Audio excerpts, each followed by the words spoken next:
Something that I'm curious about, if I may ask, since on the interacting with patients level, how do you assess and evaluate the different, if you will, value sets that patients may come in with? And how do they react to these discussions?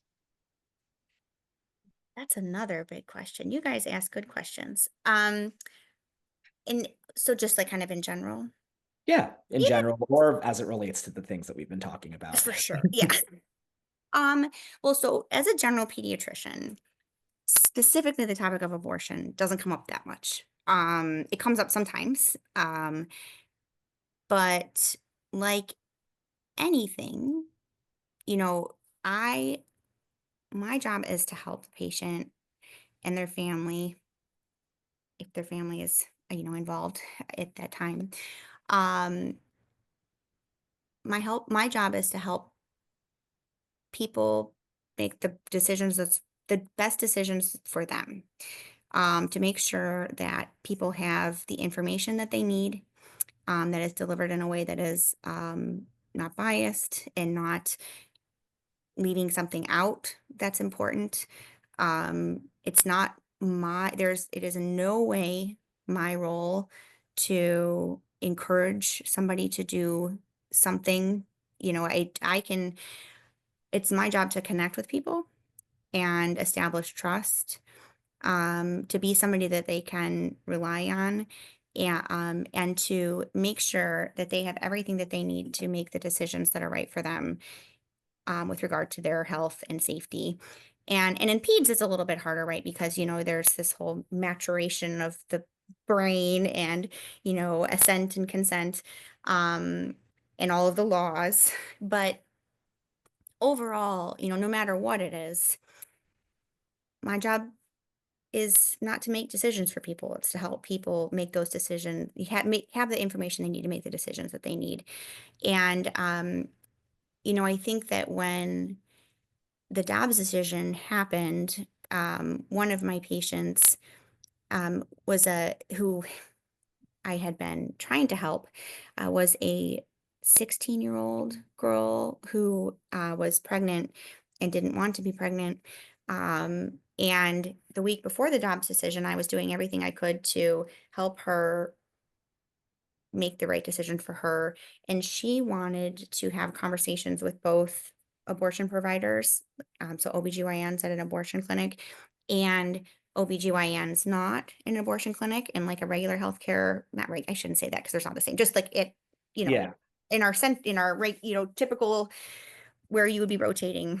Um, to make sure that she had that information from both sources. So I had set her up with an OBGYN that she was going to see like 2 weeks or so after the Dobbs decision, approximately. She had already been seen in the abortion clinic.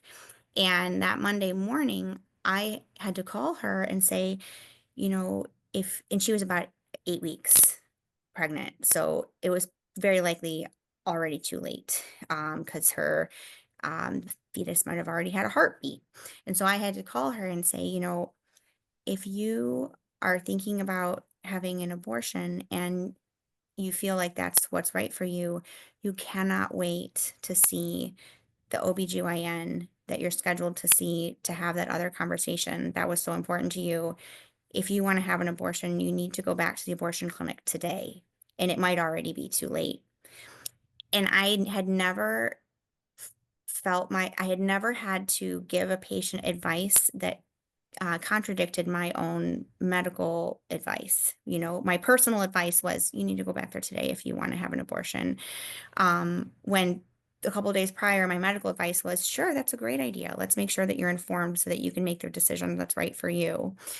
Um, and that felt wrong.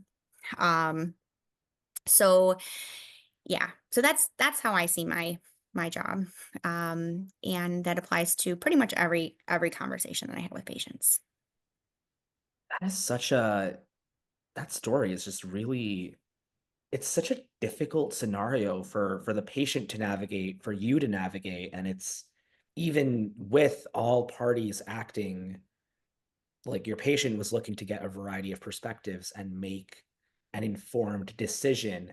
Apologies if I missed something really quickly, but what was Okay. it that flipped? Did you get results showing the age of the fetus that led to the in-between kind of switch between saying that's a great idea to, hey, I think that if you want this, you should do it today? Yeah, so what happened was she was approximately 8 weeks along by last menstrual period and probably by ultrasound done at the abortion clinic the previous week, and then the Dobbs decision happened. So then Oh, suddenly she had so the law went from you can have an abortion up until the point of fetal viability to, well, that's what it says now, but and up until like 20 or so, 21, 22 weeks, to you can no longer have an abortion if there's a detectable fetal heartbeat, which is itself ridiculous because there's actually not a heart at 6 weeks. It's electrical impulses in the like cardiac cells. So if they can detect the electrical impulses in the cardiac cells in the fetus at which occurs around 6 weeks, then it became illegal to have an abortion. So, and we lived and so that happened in the summer of 2022, and in Ohio, we existed in that framework of law for 11 weeks. So I had to call her on that Monday and say that, you know, it might actually already be too late because it might already be at the point where you can pick up those electrical impulses. But in case it's not, and if you want to have an abortion, you have to go back to the clinic. so this is like we talked earlier in like broad sweeping generalizations, right? How it impacts stuff. But this right here, to me, it's like this is how the difference in these laws plays out for one woman. Yeah. She goes from being able to take her time to speak to people, to Mhm. really think about how she feels, to you have to do this today. Yeah. That changed over the span of a week, not through anything medical, but through a legal decision.